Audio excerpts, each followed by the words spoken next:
Emma by Jane Austen. Recorded by Moira Fogarty.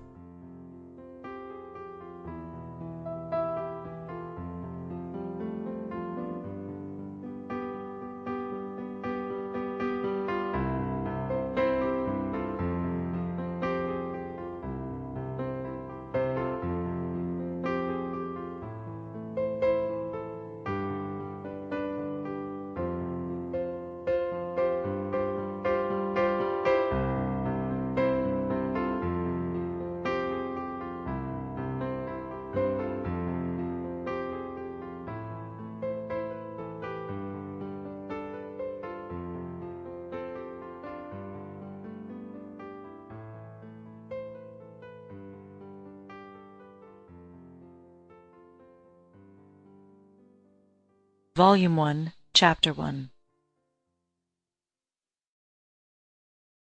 Emma Woodhouse, handsome, clever, and rich, with a comfortable home and happy disposition, seemed to unite some of the best blessings of existence, and had lived nearly 21 years in the world with very little to distress or vex her.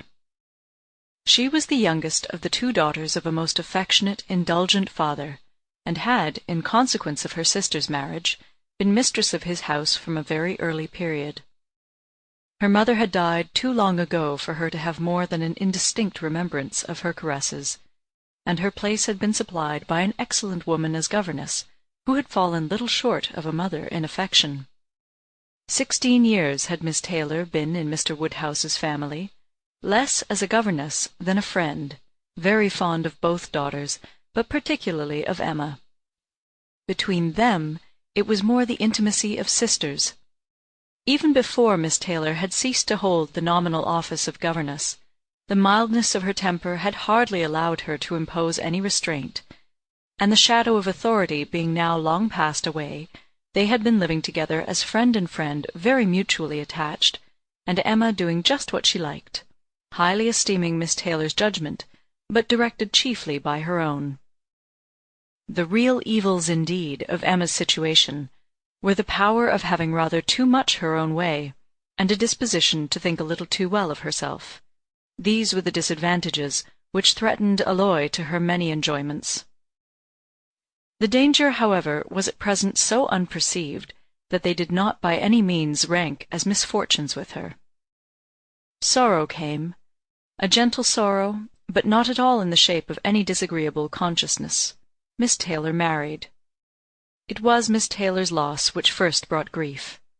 It was on the wedding day of this beloved friend that Emma first sat in mournful thought of any continuance. The wedding over, and the bride people gone, her father and herself were left to dine together, with no prospect of a third to cheer a long evening. Her father composed himself to sleep after dinner as usual, and she had then only to sit and think of what she had lost. The event had every promise of happiness for her friend.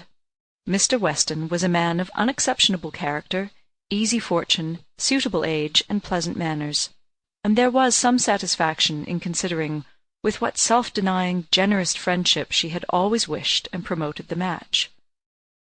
But it was a black morning's work for her. The want of Miss Taylor would be felt every hour of every day. She recalled her past kindness, the affection of 16 years, how she had taught, and how she had played with her from 5 years old, how she had devoted all her powers to attach and amuse her in health, and how nursed her through the various illnesses of childhood. A large debt of gratitude was owing here, but the intercourse of the last 7 years, the equal footing and perfect unreserve which had soon followed Isabella's marriage, on their being left to each other, was yet a dearer, tenderer recollection. She had been a friend and companion such as few possessed, intelligent, well-informed, useful, gentle, knowing all the ways of the family, interested in all its concerns, and peculiarly interested in herself, in every pleasure, every scheme of hers, one to whom she could speak every thought as it arose, and who had such an affection for her as could never find fault.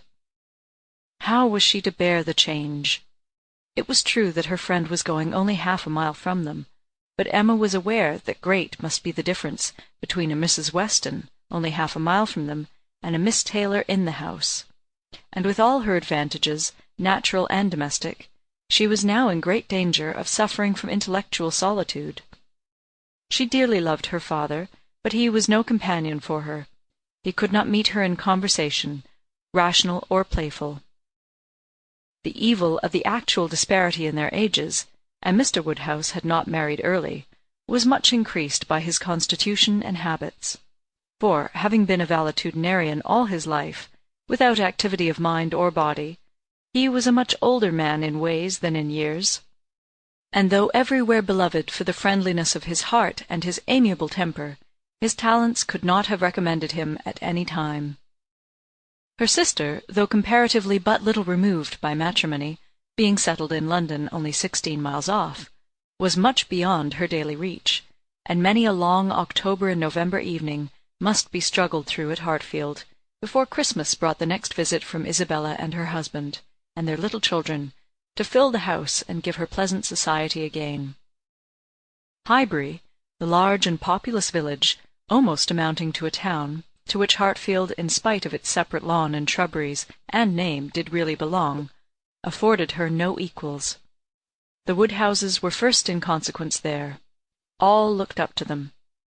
She had many acquaintance in the place, for her father was universally civil, but not one among them who could be accepted in lieu of Miss Taylor for even half a day.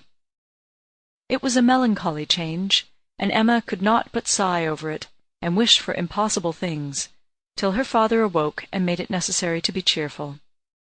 His spirits required support. He was a nervous man, easily depressed, fond of everybody that he was used to, and hating to part with them, hating change of every kind. Matrimony, as the origin of change, was always disagreeable, and he was by no means yet reconciled to his own daughter's marrying, nor could ever speak of her but with compassion, though it had been entirely a match of affection, when he was now obliged to part with Miss Taylor too; and from his habits of gentle selfishness, and of being never able to suppose that other people could feel differently from himself, he was very much disposed to think Miss Taylor had done as sad a thing for herself as for them, and would have been a great deal happier if she had spent all the rest of her life at Hartfield. Emma smiled and chatted as cheerfully as she could, to keep him from such thoughts, but when tea came it was impossible for him not to say exactly as he had said at dinner. "Poor Miss Taylor! I wish she were here again. What a pity it is that Mr. Weston ever thought of her." "Oh, I cannot agree with you, papa. You know I cannot. Mr. Weston is such a good-humoured, pleasant, excellent man, that he thoroughly deserves a good wife, and you would not have had Miss Taylor live with us for ever, and bear all my odd humours, when she might have a house of her own." "A house of her own? But where is the advantage of a house of her own? This is 3 times as large, and you never have any odd humours, my dear."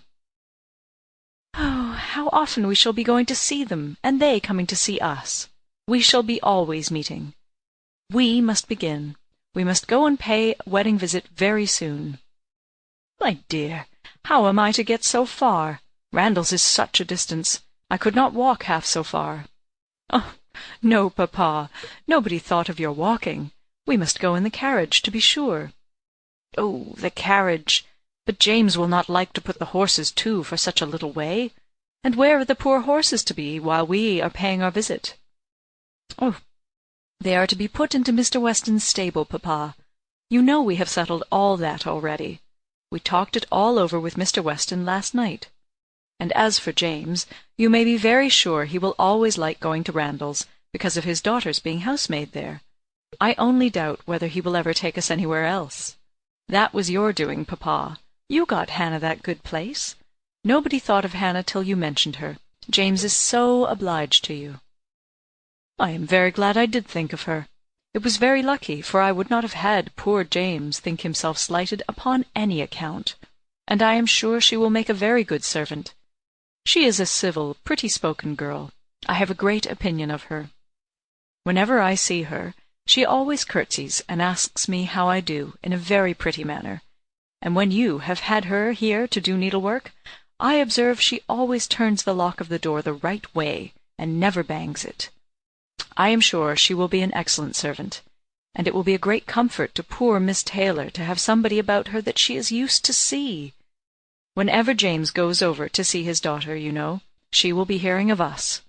He will be able to tell her how we all are." Emma spared no exertions to maintain this happier flow of ideas, and hoped, by the help of backgammon, to get her father tolerably through the evening, and be attacked by no regrets but her own. The backgammon table was placed, but a visitor immediately afterwards walked in and made it unnecessary. Mr. Knightley, a sensible man about 7 or 38, was not only a very old and intimate friend of the family, but particularly connected with it, as the elder brother of Isabella's husband. He lived about a mile from Highbury, was a frequent visitor, and always welcome, and at this time more welcome than usual, as coming directly from their mutual connections in London. He had returned to a late dinner after some days' absence, and now walked up to Hartfield to say that all were well in Brunswick Square. It was a happy circumstance, and animated Mr. Woodhouse for some time. Mr. Knightley had a cheerful manner which always did him good, and his many inquiries after poor Isabella and her children were answered most satisfactorily. When this was over, Mr. Woodhouse gratefully observed, "It is very kind of you, Mr. Knightley, to come out at this late hour to call upon us. I am afraid you must have had a shocking walk." "Oh, not at all, sir. It is a beautiful moonlit night, and so mild that I must draw back from your great fire." "Oh, but you must have found it very damp and dirty. I wish you may not catch cold." "Huh! Dirty, sir? Oh, look at my shoes. Not a speck on them." "Well, that is quite surprising, for we have had a vast deal of rain here. It rained dreadfully hard for half an hour while we were at breakfast. I wanted them to put off the wedding." "By the by, I have not wished you joy. Being pretty well aware of what sort of joy you must both be feeling, I have been in no hurry with my congratulations, but I hope it all went off tolerably well. How did you all behave? Who cried most?" "Ah, poor Miss Taylor! 'Tis a sad business." "Poor Mr. and Miss Woodhouse, if you please. But I cannot possibly say poor Miss Taylor. I have a great regard for you and Emma, but when it comes to the question of dependence or independence, at any rate, it must be better to have only one to please than two." "Especially when one of those two is such a fanciful, troublesome creature," said Emma playfully. "That is what you have in your head, I know, and what you would certainly say if my father were not by." "Oh, I believe it is very true, my dear, indeed," said Mr. Woodhouse, with a sigh. "I am afraid I am sometimes very fanciful and troublesome." "Oh, my dearest papa! You do not think I could mean you, or suppose Mr. Knightley to mean you? What a horrible idea! Oh, no, I meant only myself. Mr. Knightley loves to find fault with me, you know, in a joke. It is all a joke. We always say what we like to one another." Mr. Knightley, in fact, was one of the few people who could see faults in Emma Woodhouse, and the only one who ever told her of them, and though this was not particularly agreeable to Emma herself, she knew it would be so much less so to her father, that she would not have him really suspect such a circumstance as her not being thought perfect by everybody. "Emma knows I never flatter her," said Mr. Knightley, "but I meant no reflection on anybody. Miss Taylor has been used to have 2 persons to please. She will now have but 1. The chances are that she must be a gainer." "Well," said Emma, willing to let it pass, "you want to hear about the wedding, and I shall be happy to tell you, for we all behaved charmingly. Everybody was punctual, everybody in their best looks, not a tear, and hardly a long face to be seen.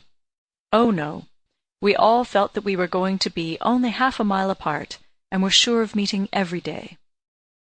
"Oh, dear Emma bears everything so well," said her father. "But—" Sample complete. Ready to continue?